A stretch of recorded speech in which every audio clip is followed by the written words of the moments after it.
Бонджорно! Сегодня попробуем разобраться в малой части атаки Болоньи Тиаго Мотте, а точнее в ротациях при ее построении и продвижении, в том числе и при выходе из-под прессинга. Сделаем это на примере их 6 последних матчей. От игры к игре, от соперника к сопернику. На экране стартовые составы команд. Сначала вкратце по обороне соперника Болоньи. Лацио использовал смешанный вид прессинга. Один из них это групповой, так как в давлении регулярно шло 6 верхних игроков в структуре. И зона персональной. Центральный нападающий центрального защитника с мячом. Восьмерка и десятка давят от опорного во второго центрального защитника. Опорник готов задвинуться за них. Вингеры по крайним защитникам.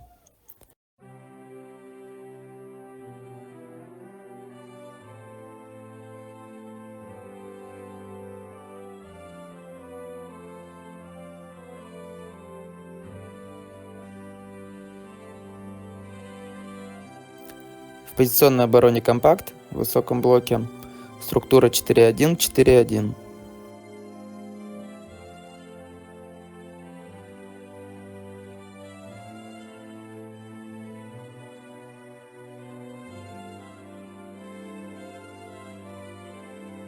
Теперь можно возвращаться к Болонье. Гибридные схемы из 1-4-2-3-1 в 1-3-2-4-1. Цепочка от левого центрального защитника до правого защитника перестраивается в тройку, выдавливая левого защитника наверх. Салемакерс заходит между линий в позицию второй десятки. Арсалини и Ликаянис в широких высоких позициях. Видим тройной выбор у опорника Лацио и двойной выбор у правого полузащитника. Отдельное внимание ролям опорников Фройлера и Эбишера. Оба заполняли пространство, связывая ромбы в первых двух линиях соперника и создавая пространство партнерам у себя за спиной.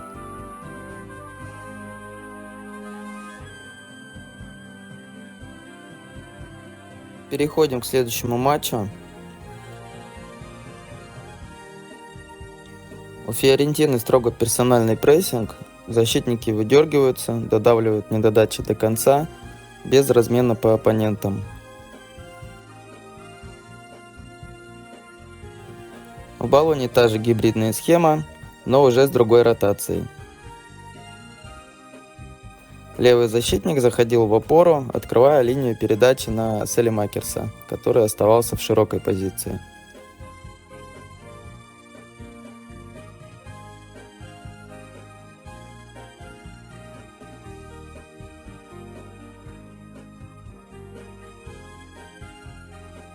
Заходя в середину, Кристенсен выдавливал Фройлера наверх, который либо перегружал на фланге, либо оказывался четвертым сверху, вбегая с глубины.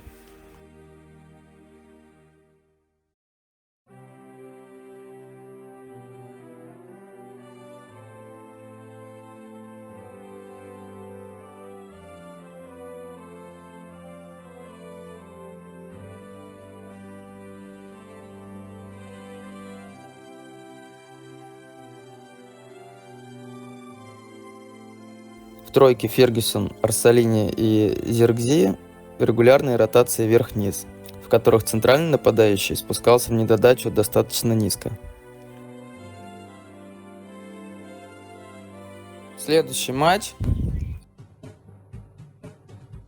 Торино в обороне 3-2-2-1-2, ну или 3-2-3-2. Средний блок, прессинг персональный. Два нападающих по двум центральным защитникам. Десятка Влашич по опорному. Латерали по крайним защитникам Болоньи. Два опорных и три центральных защитника снизу 1 в 1.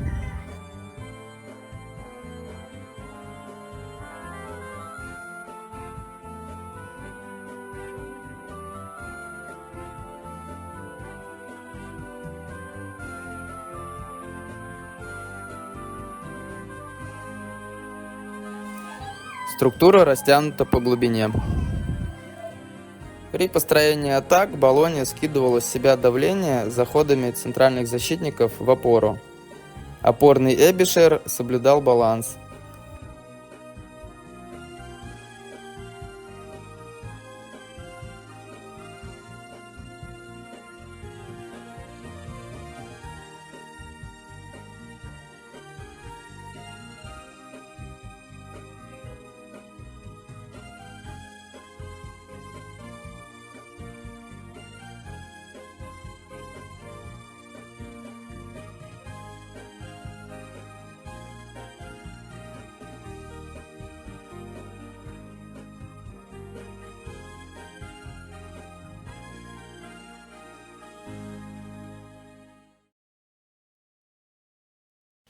Тот же алгоритм прослеживался в билдапах, наигрывая своего вратаря в +1.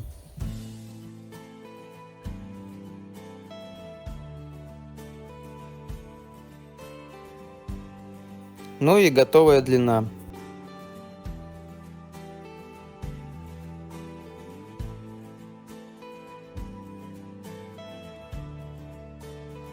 Рефери, браво! Нижние 5 плюс вратарь прикармливали пятерку Торино в первую четверть, а верхняя пятерка сажала линию соперника к границе третьей и финальной четвертей, растягивая соперника по глубине. Длина шла в численное равенство, но игроки средней линии Болоньи образцово поглощали расстояние, заполняя зону подбора в образовавшемся пространстве между этими 5-5. Также обращают внимание, что при длине вингеры Болоньи располагались в широких позициях, растягивая крайних центральных защитников Торино, а Фабиан и Фергюсон вбегали в эти карманы между центральным и центральными крайними защитниками соперника. Даже если защитники Торино выигрывали верх, перебивая мяч через линию, подбор в большинстве эпизодов оставался за Болоньей. Ротация из предыдущей игры против Фиорентины была замечена один раз. Чтобы не испытывать ваше терпение и увеличить вероятность того, что вы досмотрите это видео до конца, по следующим 3 матчам я просто молча покажу вам яркие и примечательные эпизоды. Ну а вы, возможно, обратите внимание на что-то новое или увидите закономерности, похожие из предыдущих игр.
Но отдельно попрошу обратить внимание на уровень взаимопонимания футболистов Болоньи при невербальной коммуникации.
На момент матча с Ромой соперники делили 4 и 5 места в таблице. В воротах вместо Скорубского в старте вышел Равалия. Это был дебют вратаря в серии А в нынешнем сезоне. За свою карьеру Равалия проводил суммарно 5-ю игру в элитном итальянском дивизионе. Любопытно, что одна из проведенных им ранее игр была 3 года назад, как раз против Ромы, и тоже при домашних трибунах. Тогда Равалия пропустил 5 мячей. В этом сезоне Равалия сыграл 1 матч на Кубок Италии.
Возвращаясь к началу видео, повторю, что мы рассмотрели лишь малую часть фаз игры Болонии в атаке.